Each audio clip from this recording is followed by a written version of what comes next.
밤 11시가 넘은 조용한 거실. 벽시계 초침 소리만 똑딱거리는 고요함 속에서 시아버지가 소파에서 천천히 일어나셨어요. 평소와 다른 무거운 침묵이 흘렀어요.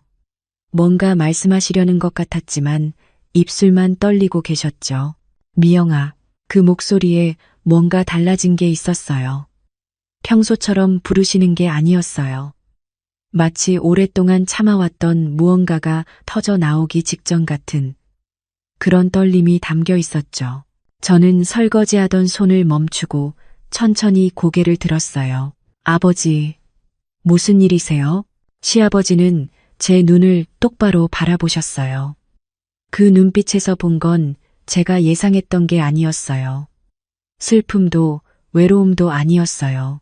그건 한 남자가 한 여자를 바라보는 그런 눈빛이었어요. 이젠 더 이상 숨길 수가 없어. 심장이 쿵 내려앉는 소리가 들리는 것 같았어요. 뭘요? 뭘 숨기신 건데요? 시아버지가 한 발짝 다가오셨어요. 그리고 떨리는 목소리로 말씀하셨죠. 너에 대한 내 마음을 더 이상 며느리로만 볼 수가 없어. 그 순간 숨이 멎었어요.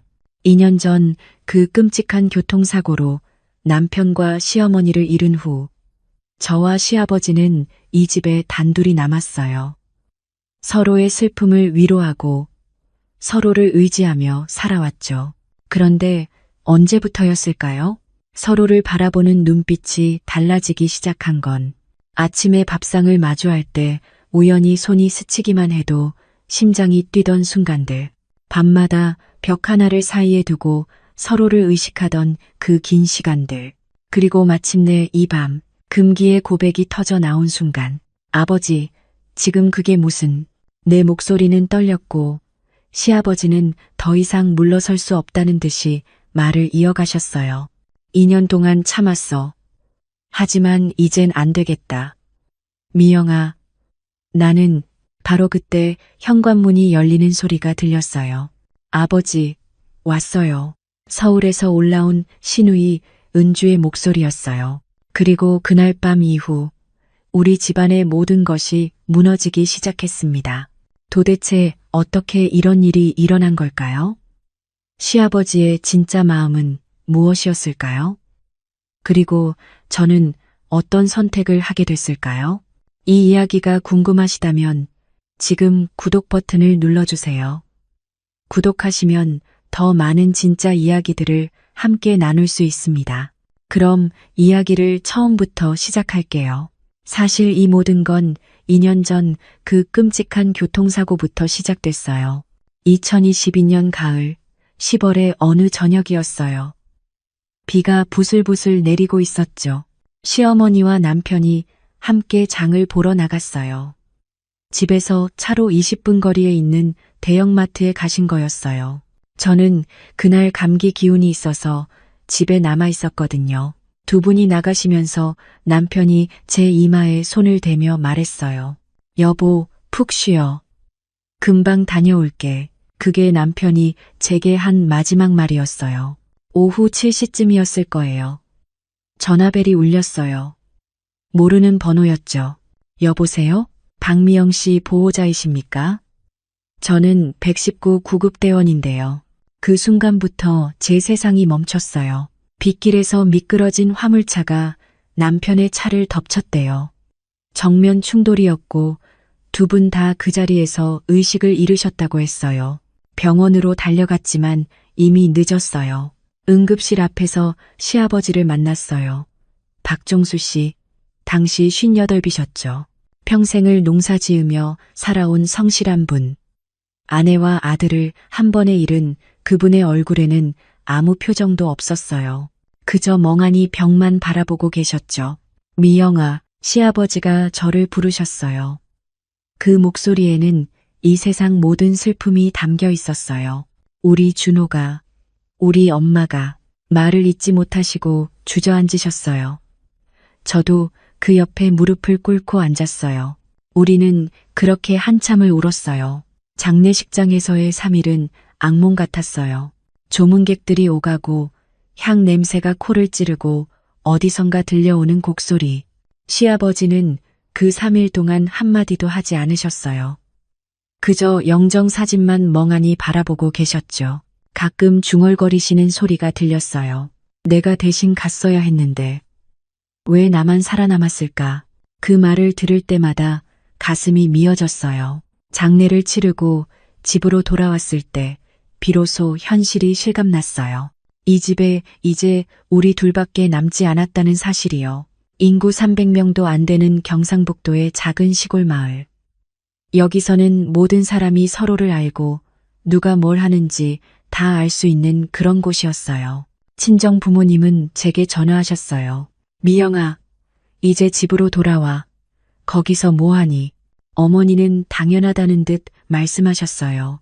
남편도 없는데 시댁에 계속 있을 이유가 없잖니. 이제 내 인생을 다시 시작해야지. 하지만 저는 그럴 수가 없었어요. 시아버지를 보면 도저히 혼자 두고 갈 수가 없었거든요. 밥도 제대로 안 드시고 밤마다 술만 드시면서 혼자 중얼거리시는 모습. 내가 대신 죽었어야 했는데 왜 나만 살아남았을까? 그런 말씀들을 하시는 걸 듣고 있으면 가슴이 찢어지는 것 같았어요. 어머니, 조금만 더 있을게요. 아버지가 저 상태인데 제가 어떻게 가요? 저는 그렇게 시댁에 남았어요. 처음에는 정말 임시방편이라고 생각했어요. 몇 개월만 더 있다가 아버지가 안정되시면 그때 제 인생을 다시 시작하려고 했거든요. 하지만 현실은 그렇게 간단하지 않았어요. 시아버지는 혼자서 농사일을 감당할 수 없으셨어요. 집안일도 손을 놓으신 지 오래였고요. 저는 자연스럽게 그 빈자리를 채우기 시작했어요. 새벽 5시에 일어나서 아침밥을 짓고 시아버지 약을 챙겨드리고 밭일도 함께 도와드리고 저녁에는 집안을 정리하고 그런 일상이 반복됐어요. 처음에는 며느리의 도리라고 생각했어요. 남편이 살아있었다면 당연히 해야 할 일들이니까요. 그런 마음으로 버텼어요. 하지만 시간이 지날수록 마을 사람들의 시선이 부담스러워지기 시작했어요. 저 며느리는 언제까지 시댁에 있을 거야? 젊은 여자가 시아버지랑 단둘이 살면 어떻게 해? 친정으로 가서 재혼이나 해야지. 이런 말들이 귀에 들어오기 시작했거든요. 특히 시장에 장 보러 가면 아줌마들이 수근수근거리는 소리가 들렸어요. 박씨 며느리 아직도 시댁에 있더라. 그게 정상이야? 이상하지 않아? 그런 말들을 들을 때마다 얼굴이 화끈거렸어요. 하지만 시아버지는 아직도 회복이 안 되신 상태였어요. 밤에 혼자 술 드시면서 우시는 일이 계속됐고 가끔은 제 이름을 부르시면서 말씀하셨어요. 미영아, 고맙다. 내가 없었으면 나는 벌써 죽었을 거야. 그럴 때마다 가슴이 먹먹해졌어요. 저도 이 집에서 위로를 받고 있었거든요. 남편의 흔적이 남아있는 이 공간에서 시아버지와 함께 슬픔을 나누면서 혼자가 아니라는 느낌을 받았어요. 하지만 1년쯤 지났을 때부터 뭔가 변화가 생기기 시작했어요. 시아버지가 조금씩 웃음을 되찾으시기 시작한 거예요. 미영아, 오늘 저녁은 뭘 해줄 거야?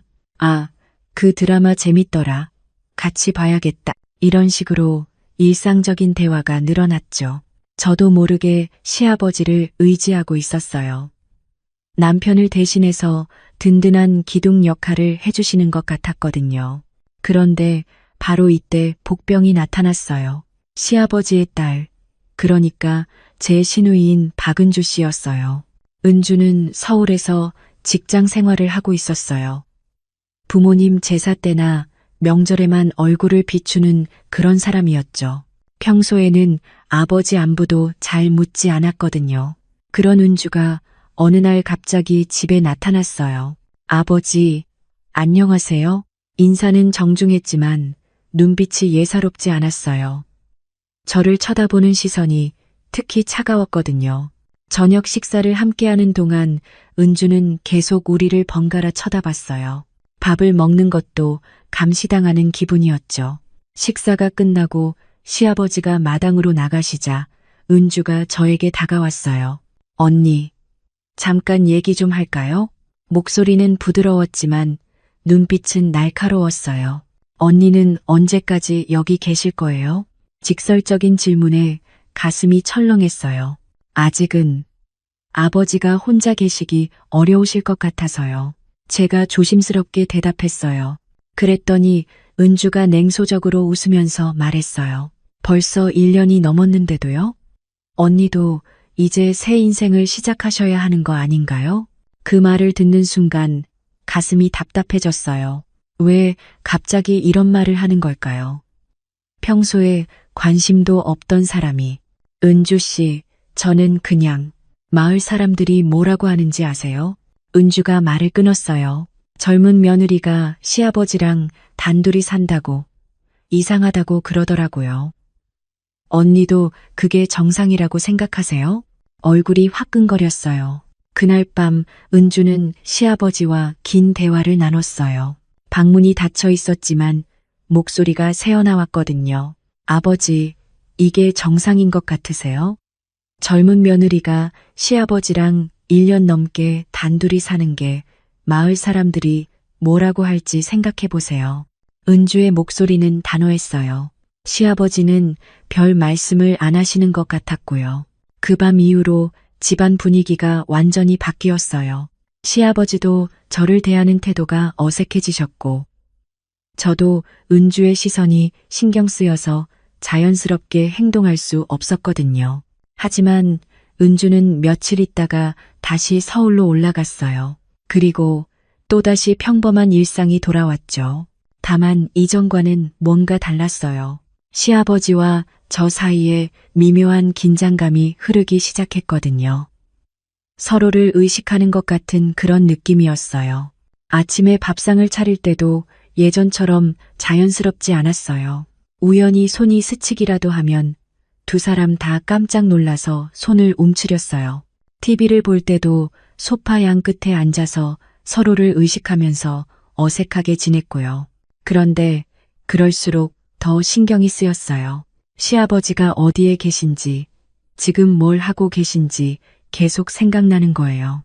그리고 가끔 눈이 마주칠 때면 서로 깜짝 놀라서 고개를 돌리곤 했어요. 그런데 그 짧은 순간에도 서로의 눈빛에서 뭔가를 읽을 수 있었어요. 같은 감정을 품고 있다는 걸. 그렇게 며칠이 지난 어느 날 밤이었어요. 그날은 유난히 더웠어요. 한여름 밤의 무더위가 집안을 가득 채우고 있었죠. 선풍기를 켜놓고 이리저리 뒤척이다가 밤 12시가 넘어서야 겨우 잠이 들었어요.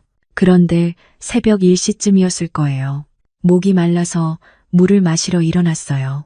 복도를 지나는데 시아버지 방에서 이상한 소리가 들려왔어요. 처음에는 그냥 뒤척이시는 소리인 줄 알았어요. 잠을 못 주무시는구나 싶어서 발소리를 죽이고 지나가려고 했거든요. 그런데 그 소리가 심상치 않았어요. 숨소리가 거칠어지고 있었고 뭔가 움직이는 소리도 들렸어요. 아픈 건 아닐까? 혹시 또 몸이 안 좋으신 건 아닐까? 걱정이 돼서 문틈으로 안을 조심히 살펴봤어요. 그 순간 머릿속이 하얘졌어요. 시아버지가 그런 행위를 하고 계셨던 거예요. 저는 너무 놀라서 숨을 죽였어요. 얼른 그 자리를 피해야겠다고 생각했죠. 하지만 발걸음이 떼어지지 않았어요. 그리고 그때 제 귀에 들린 소리가 온몸을 얼어붙게 만들었어요.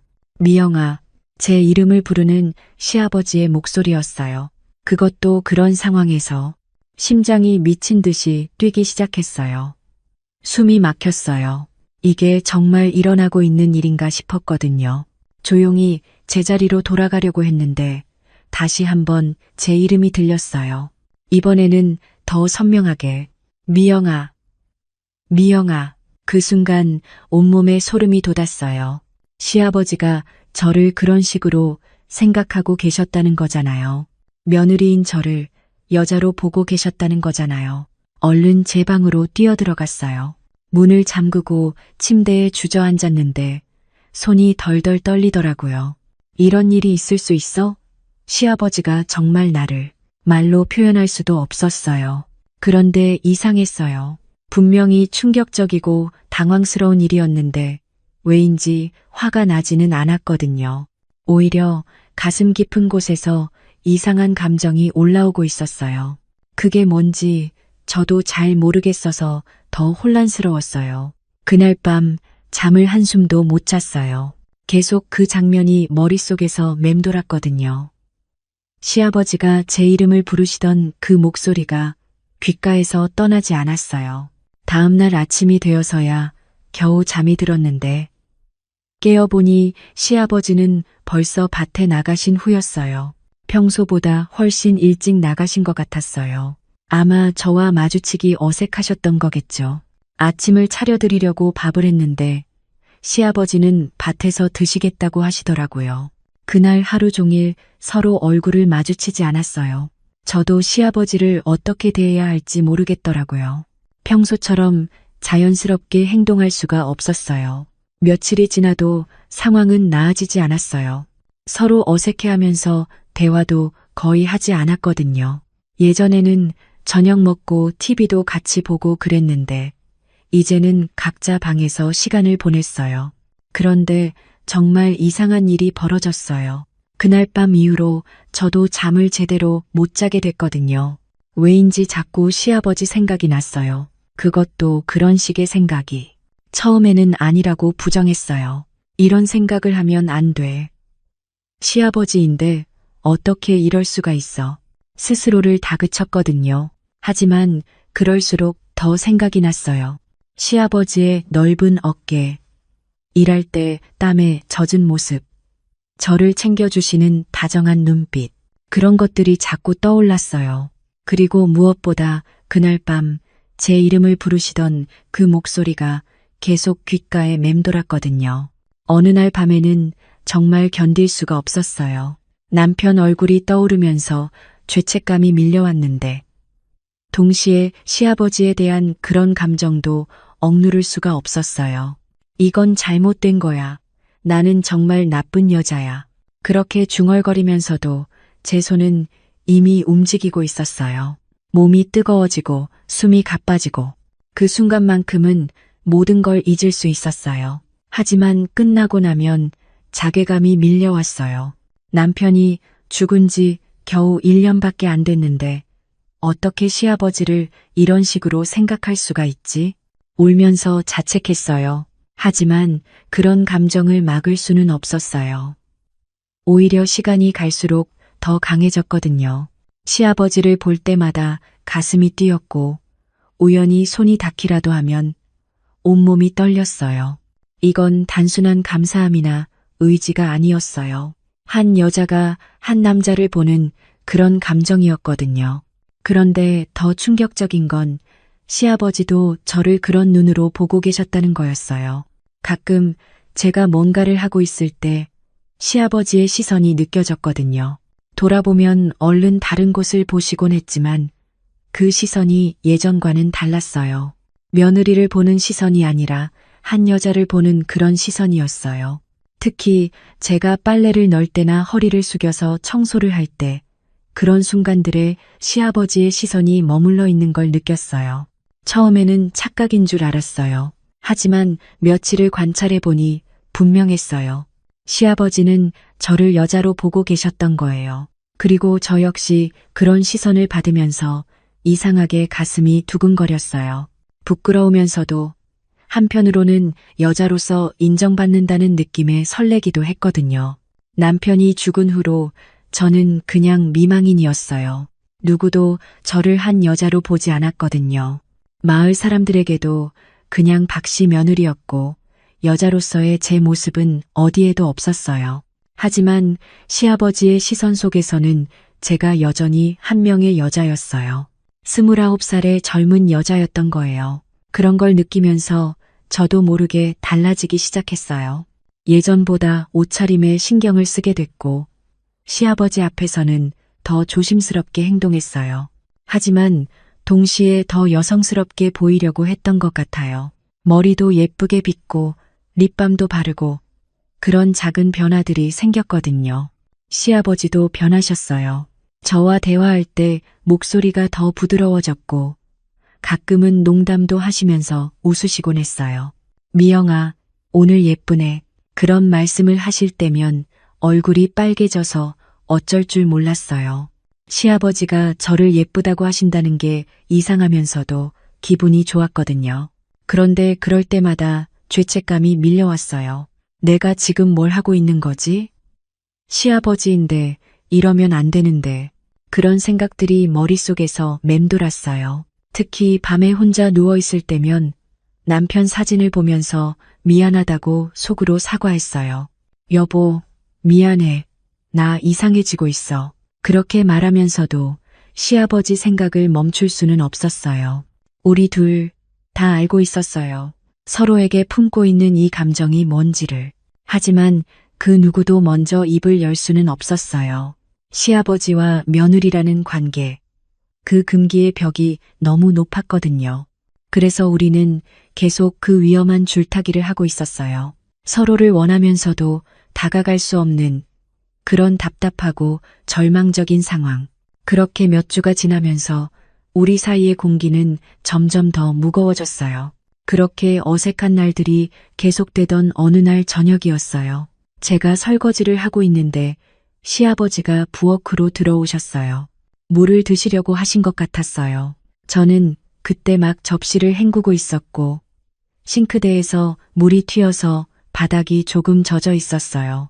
시아버지가 냉장고 쪽으로 걸어가시는데 제가 뒤로 돌아서는 순간이었어요. 서로를 보지 못하고 부딪혔어요. 제가 비틀거렸고 시아버지가 반사적으로 저를 잡아주셨어요. 그 순간 시간이 멈춘 것 같았어요. 시아버지의 팔이 제 허리를 감싸고 있었고 우리 사이의 거리는 불과 몇 센티미터였어요. 서로의 숨소리까지 들릴 정도로 가까웠거든요. 저는 시아버지의 눈을 똑바로 쳐다봤어요.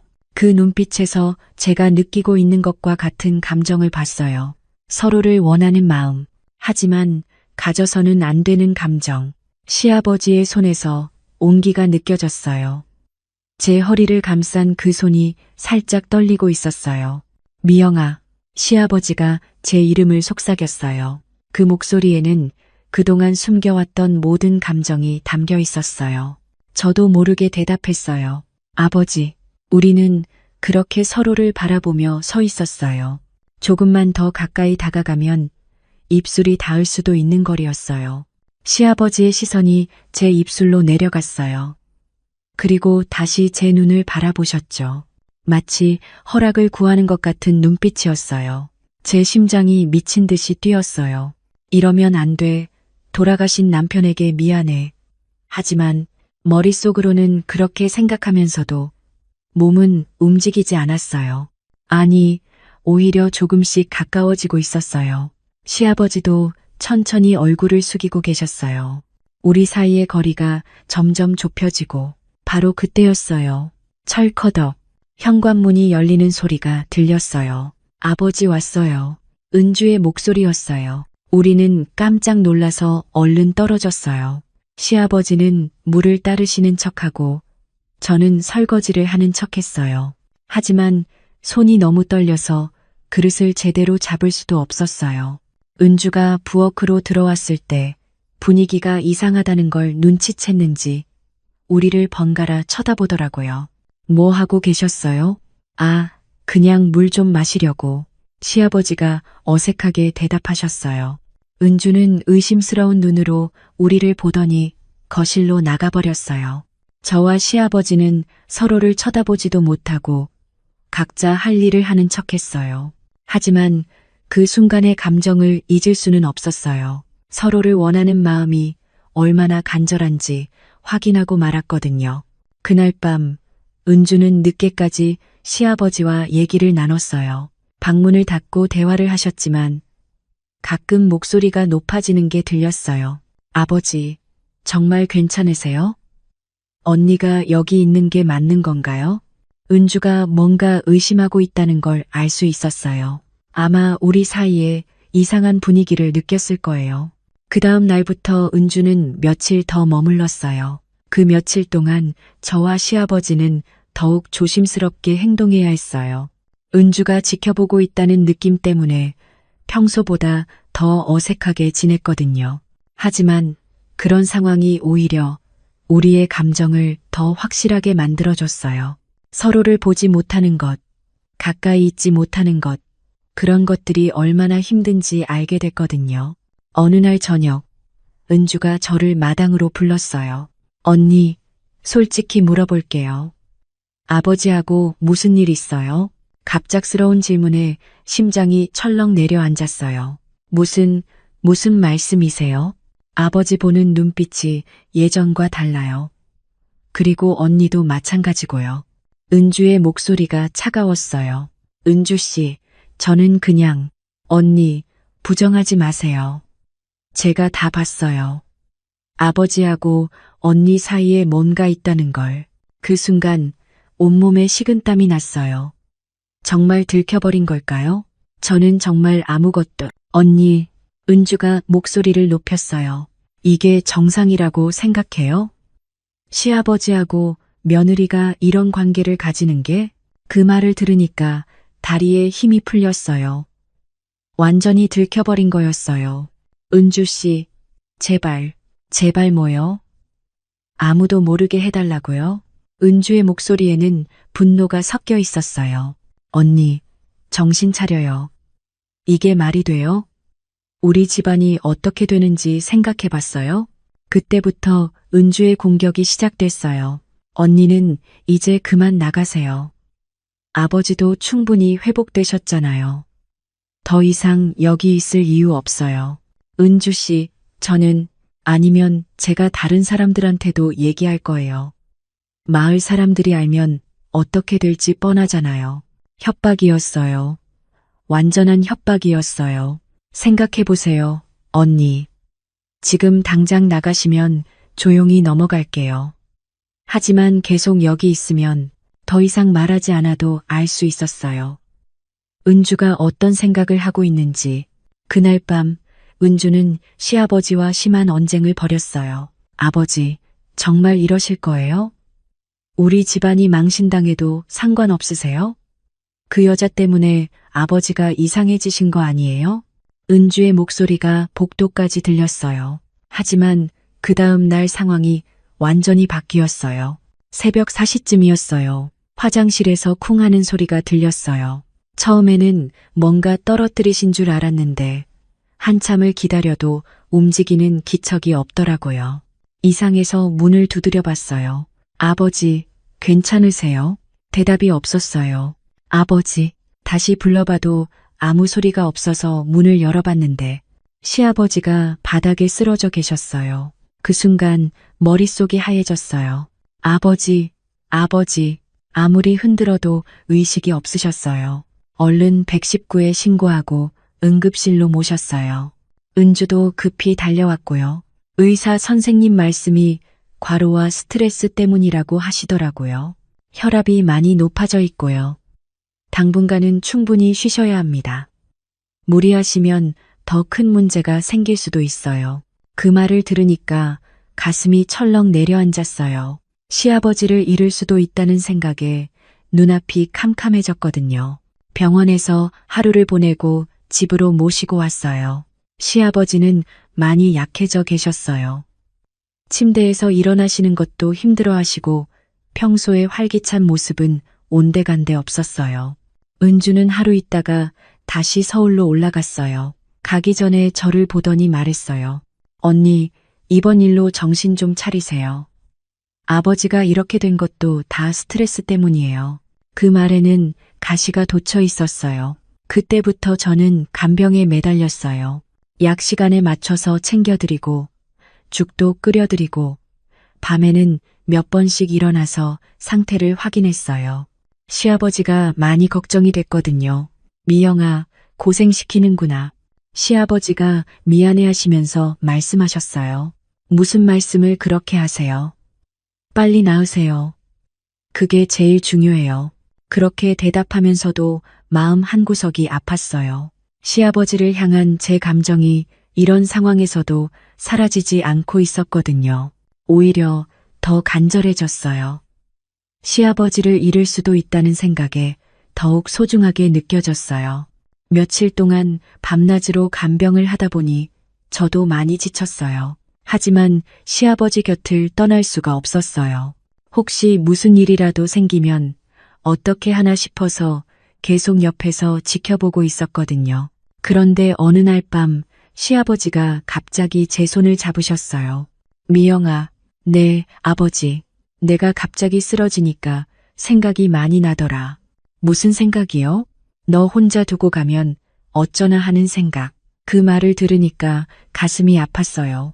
아버지, 무슨 말씀을 그렇게 하세요? 몸조리 잘하시면 금방 나으실 거예요. 하지만 시아버지는 고개를 저으셨어요. 이번에 쓰러지고 보니까 확실히 느끼겠더라. 내 몸이 예전 같지 않다는 걸. 시아버지의 목소리가 떨리고 있었어요. 하지만 너는 아직 젊잖아. 새로운 삶을 살아야 해. 그 말을 들으니까 눈물이 났어요. 아버지 없이는 못 살아요. 그렇게 말하고 나서 깜짝 놀랐어요. 제가 왜 그런 말을 했는지 모르겠더라고요. 시아버지도 놀라신 것 같았어요. 제 손을 더 꽉 잡으시면서 말씀하셨어요. 미영아, 그때 우리 눈이 마주쳤어요. 그 눈빛에는 그동안 숨겨왔던 모든 감정이 담겨 있었어요. 서로를 향한 사랑. 하지만 표현할 수 없는 마음. 미영아, 나는 시아버지가 뭔가 말씀하시려고 했는데 저도 모르게 눈물이 흘러내렸어요. 아버지, 저도. 우리는 그렇게 서로의 손을 잡고 말없이 바라보고 있었어요. 그 순간 모든 벽이 무너지는 느낌이었어요. 시아버지와 며느리라는 관계, 그 금기의 벽이 사라지고 있었거든요. 시아버지가 저를 일으켜 세우시더니 조심스럽게 안아주셨어요. 저도 시아버지의 품에 안겼어요. 그때까지 참아왔던 모든 감정이 한꺼번에 터져나왔어요. 아버지, 미영아, 우리는 서로를 꽉 안고 울었어요. 이제 더 이상 숨길 수 없었어요. 서로를 향한 이 마음을, 돌이킬 수 없는 선을 넘어버린 거였어요. 그렇게 서로의 감정을 확인한 후 며칠 동안은 꿈을 꾸는 것 같았어요. 시아버지도 많이 회복되셨고 우리 사이의 어색함도 사라졌거든요. 이제는 자연스럽게 손을 잡기도 하고 가까이 앉아서 TV를 보기도 했어요. 물론 아직 마을 사람들 앞에서는 조심스러웠지만 집안에서만큼은 서로의 마음을 숨기지 않았어요. 미영아, 고맙다. 시아버지가 제 손을 잡으시면서 말씀하셨어요. 네가 있어서 내가 이렇게 빨리 나을 수 있었어. 아버지도 제게 힘이 되어주세요. 그렇게 대답하면서 저도 웃었어요. 정말 오랜만에 마음이 편안했거든요. 하지만 그 평화로운 시간은 오래가지 못했어요. 일주일쯤 지났을 때였어요.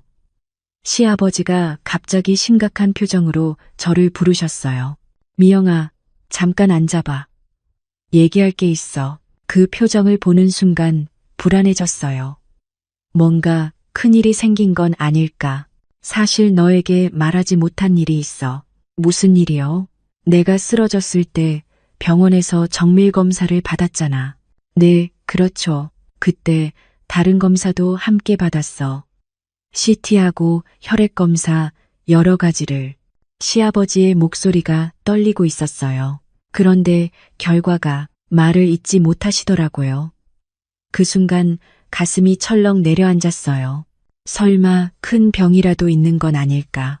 아버지, 설마 대장암이야. 그 말을 듣는 순간 세상이 무너지는 것 같았어요.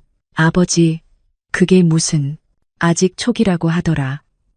치료하면 완치 가능성도 있다고 했어. 하지만 암이라는 단어 자체가 충격이었어요. 왜 이제야 말씀하세요? 눈물이 나려고 해서 참기 힘들었어요. 너 걱정시키고 싶지 않아서, 그리고 혼자서 받아들일 시간이 필요했어. 시아버지도 얼마나 힘드셨을까요? 혼자서 그 무서운 진단을 감당하셨을 생각을 하니 가슴이 미어지는 것 같았어요. 은주에게는 말씀하셨어요? 아니, 아직 말하지 않았어. 왜요? 말해봤자 달라질 게 없을 것 같아서. 그 말에는 깊은 상처가 담겨 있었어요. 1년 넘게 한 번도 제대로 안부를 묻지 않던 딸이 갑자기 효녀가 될 것 같지 않거든. 시아버지의 목소리에서 외로움이 느껴졌어요. 그리고 잠시 침묵이 흘렀어요.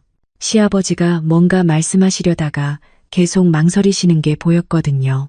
미영아, 네, 사실 내가 너에게 말씀을 시작하시다가 또 멈추셨어요.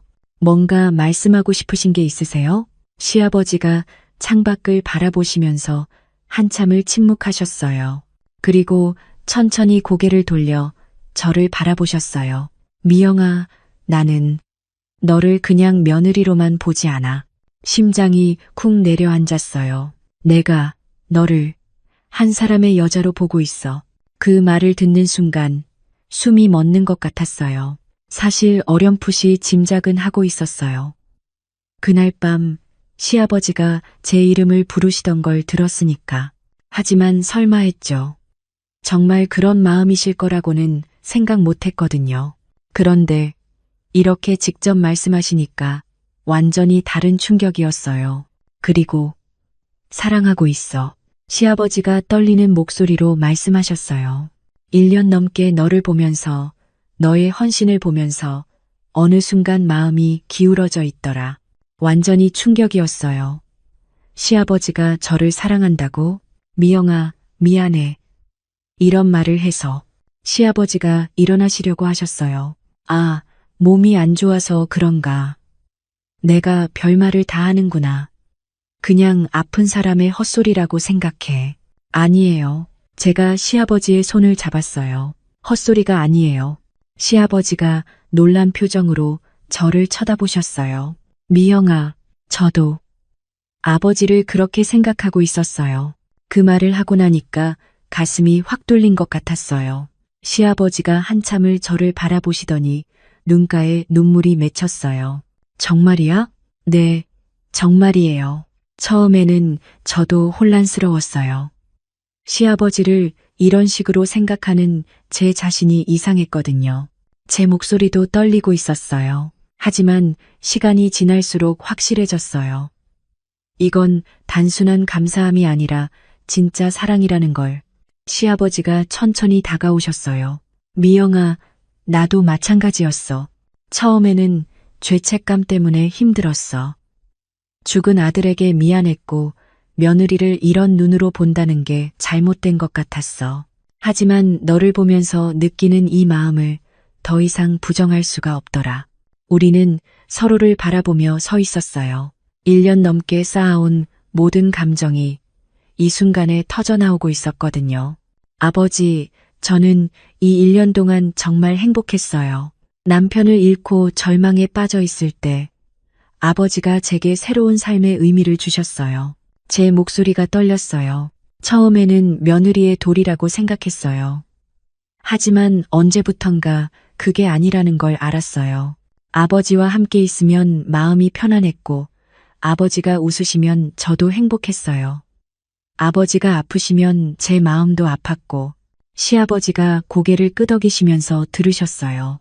그리고 무엇보다 아버지 없는 세상은 상상할 수 없었어요. 그때 깨달았어요. 이건 가족애가 아니라 사랑이구나. 그 말을 들으시고 시아버지가 눈물을 흘리셨어요. 미영아, 나도 똑같아. 너 없는 삶은 의미가 없어. 특히 병원에서 암 진단을 받았을 때 제일 먼저 떠오른 생각이 너였어. 너를 두고 어떻게 죽을까? 너 혼자 남겨두면 어떻게 하나? 그런 생각들만 머릿속에 가득했어.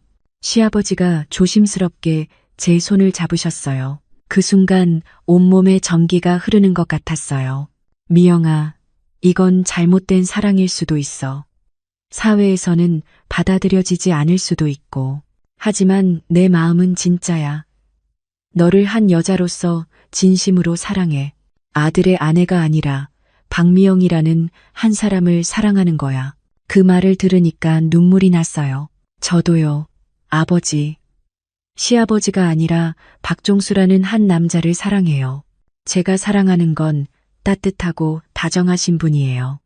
힘들 때 제 곁에서 지켜주신 분이요. 제게 다시 살아갈 용기를 주신 분이에요.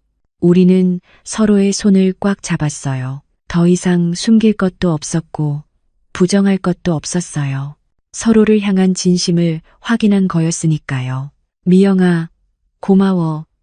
이런 마음을 받아줘서 나도 정말 사랑해. 시아버지가 저를 조심스럽게 안아주셨어요. 1년 넘게 꿈꿔왔던 그 따뜻한 품이었어요.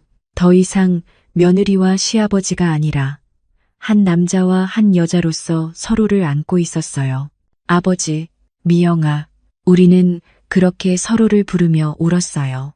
그동안 참아왔던 모든 감정이 한꺼번에 터져 나왔거든요. 서로가 서로에게 얼마나 소중한 존재인지 이제야 제대로 확인할 수 있었어요. 하지만 여전히 현실의 벽은 높았어요. 우리가 사랑한다고 해서 모든 문제가 해결되는 건 아니었으니까요. 그리고 며칠 후 그 벽은 더욱 단단해졌어요. 갑자기 어머니에게서 전화가 왔어요. 미영아, 집에 좀 와봐. 갑자기 왜요? 그냥 와봐. 할 말이 있어. 어머니의 목소리가 심상치 않았어요. 뭔가 큰일이 생긴 것 같았거든요. 시아버지에게 친정에 다녀온다고 말씀드리고 서둘러 집으로 갔어요. 친정에 가보니 어머니가 심각한 표정으로 앉아 계셨어요. 앉아봐. 어머니, 무슨 일이에요? 박은주 씨가 여기 다녀갔어. 그 순간 가슴이 철렁 내려앉았어요. 은주가 우리 친정까지 찾아간 거였어요. 뭐라고 했는데요? 너하고 시아버지가 이상한 관계래. 그게 정상이냐고 묻더라고. 어머니의 표정이 굳어 있었어요. 미영아, 이게 사실이야? 어머니, 솔직히 말해봐. 너 정말 시아버지하고 그런 사이야? 더 이상 숨길 수가 없었어요. 네, 그래요. 어머니가 한숨을 크게 내쉬셨어요. 어쩌다가 이런 일이, 어머니, 저희는 진심이에요. 진심? 그게 말이 되는 소리야? 시아버지와 며느리가, 어머니가 화를 내기 시작하셨어요. 미영아, 정신 차려. 세상에 이런 말도 안 되는 일이 어디 있어? 어머니, 저희는 당장 그 집에서 나와. 더 이상 거기 있으면 안 돼. 어머니의 반응은 예상했던 대로였어요. 하지만 포기할 수 없었어요. 어머니, 들어보세요. 저는 정말로 그분을 사랑해요. 사랑이라고? 그게 사랑이야? 그럼 뭐라고 불러야 해요? 제가 단호하게 말했어요. 1년 넘게 함께 지내면서 서로 의지하고 보살펴왔어요. 그분 없이는 살 수 없어요. 어머니가 어이없다는 표정을 지으셨어요. 미영아, 그건 의존이야. 사랑이 아니라. 아니에요. 이건 진짜 사랑이에요. 하지만 어머니는 끝까지 반대하셨어요. 절대 안 돼. 당장 그 집에서 나와서 여기서 살아. 다시는 그런 말도 안 되는 소리 하지 마.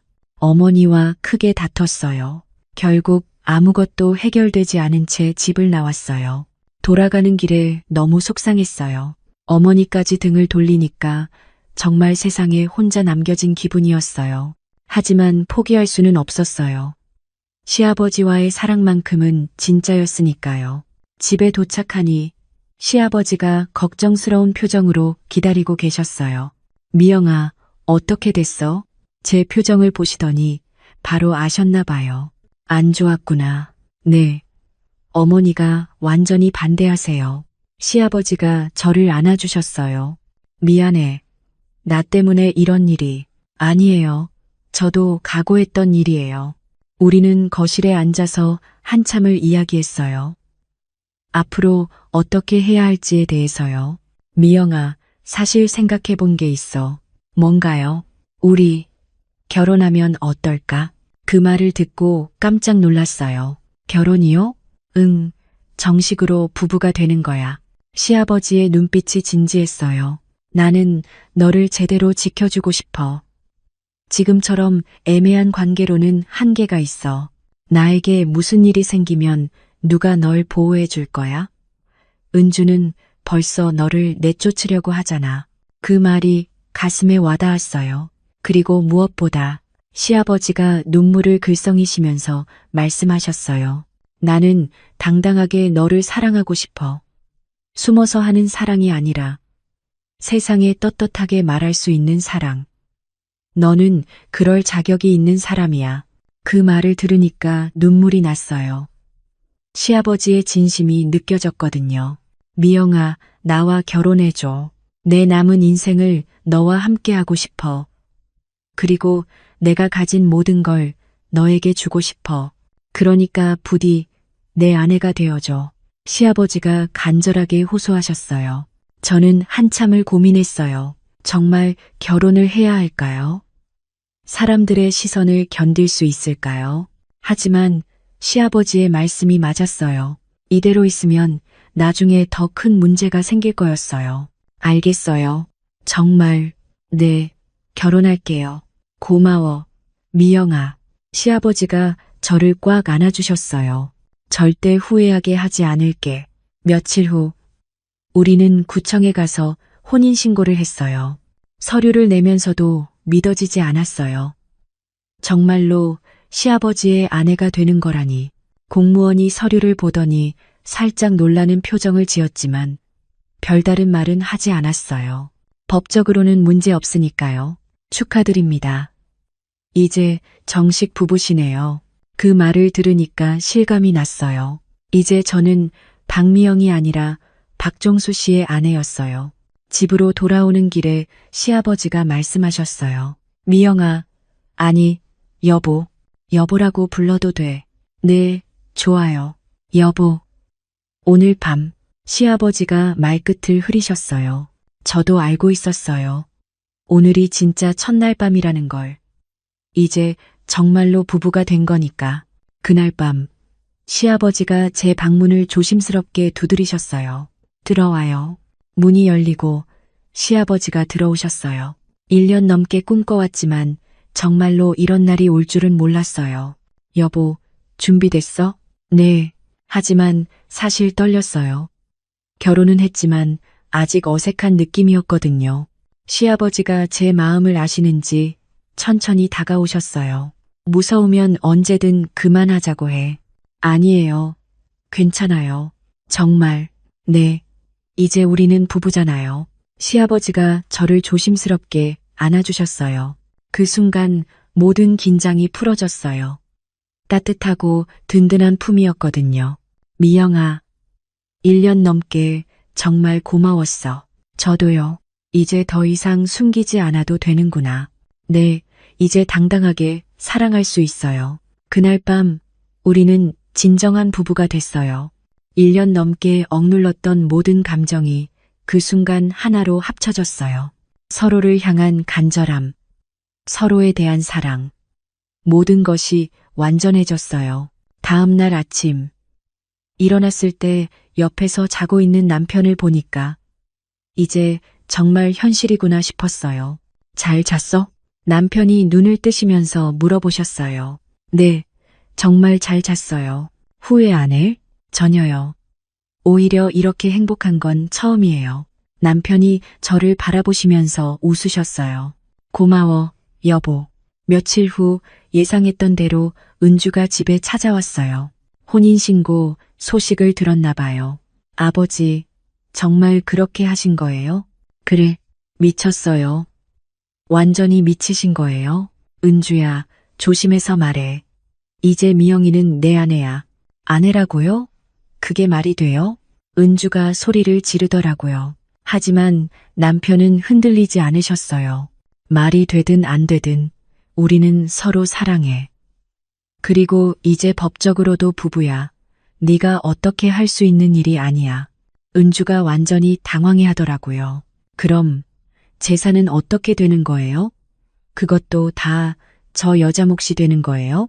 결국 재산 얘기가 나왔어요. 은주야, 내 본심이 그거였구나. 남편이 실망스러운 표정을 지으셨어요. 아버지를 걱정해서가 아니라 재산이 걱정이었던 거지. 그게 아니라 됐어. 이제 그만 가. 앞으로 이 집에 오지 마. 아버지, 나는 이제 미영이하고만 살 거야. 네가 필요 없어. 은주가 울면서 집을 나갔어요. 하지만 저희는 흔들리지 않았어요. 진짜 사랑 앞에서는 그 어떤 방해도 의미가 없었거든요. 그 후 얼마 지나지 않아서 남편이 유언장을 쓰셨어요. 여보, 이거 봐. 뭐예요? 유언장이야. 모든 재산을 너에게 물려준다고 명시했어. 집도, 땅도, 예금도 전부. 그 유언장을 보면서 눈물이 났어요. 남편의 진심이 느껴졌거든요. 은주가 뭐라고 해도 상관없어. 이건 내 마음이고 내 결정이야. 너는 그럴 자격이 있는 사람이야. 1년 넘게 나를 살려준 사람이니까. 남편의 그 말씀이 가슴 깊이 와닿았어요. 그리고 시간이 흘렀어요. 처음에는 마을 사람들이 이상하게 봤어요. 저게 말이 되냐고 수군거리던 사람들이 있었죠. 하지만 점점 자연스럽게 받아들이기 시작했어요. 저 두 사람 정말 잘 어울린다. 서로 의지하면서 사는 게 보기 좋아. 진짜 사랑인가 보다. 이런 말들이 들려오기 시작했어요. 우리의 진심이 통한 거였어요. 매일매일 다정하게 지내는 모습을 보면서 사람들도 인정하게 된 거죠. 특히 남편이 암 치료를 받으면서 제가 병원에 따라다니며 간병하는 모습을 보고는 저런 며느리가 어디 있어. 아니, 이제 아내지 정말 보기 좋다. 이런 반응들이 나왔어요. 진정성 있는 사랑은 결국 인정받게 되는 것 같아요. 남편의 건강도 많이 좋아지셨어요. 정기적으로 치료를 받으면서 희망을 잃지 않고 계시거든요. 여보 때문에 더 오래 살고 싶어졌어. 함께 보내야 할 시간이 너무 많거든. 그런 말씀을 하실 때면 제 마음도 따뜻해져요. 서로가 서로에게 살아갈 이유가 되는 거죠. 그렇게 우리가 결혼한 지 6개월이 흘렀어요. 지금 이 순간에도 옆에서 남편이 자고 계세요. 평온한 잠든 얼굴을 보면서 이 모든 일이 꿈만 같다는 생각이 들어요.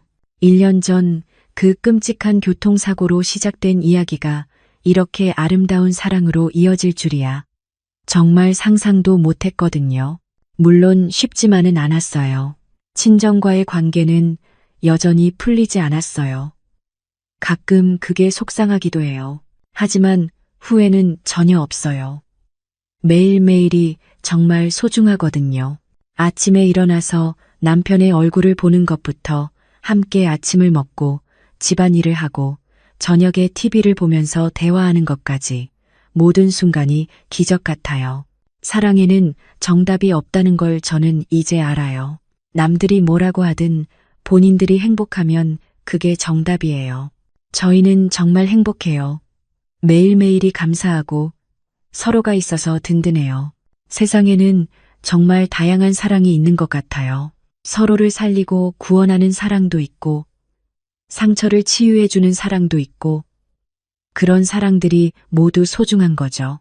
때로는 용기가 필요해요. 편견을 뛰어넘는 용기가요. 하지만 진심만큼은 누구나 가질 수 있잖아요. 서로를 진심으로 사랑한다면 그 어떤 어려움도 이겨낼 수 있을 거예요. 저희가 그걸 증명했으니까요. 진심은 결국 통하는 것 같아요. 그리고 진짜 사랑 앞에서는 그 어떤 벽도 무너질 수 있고요. 여러분들도 각자의 사랑을 소중히 여기시고 후회 없는 선택을 하시길 바라요. 사랑이 아니어도 괜찮습니다. 때로는 한 번의 진심은 멈춰버린 인생의 시계를 다시 움직이게 하거든요. 여러분의 새벽도 분명히 올 겁니다. 이 이야기가 조금이라도 마음에 와닿으셨다면 구독되어 있는지 꼭 확인해 보시고 안 되어 있으시다면 구독과 좋아요 부탁드려요. 구독하시면 더 많은 진짜 이야기들을 여러분과 함께 나눌 수 있습니다. 그리고 여러분이라면 이 상황에서 어떻게 하셨을까요? 댓글로 여러분의 생각을 들려주세요. 감사합니다.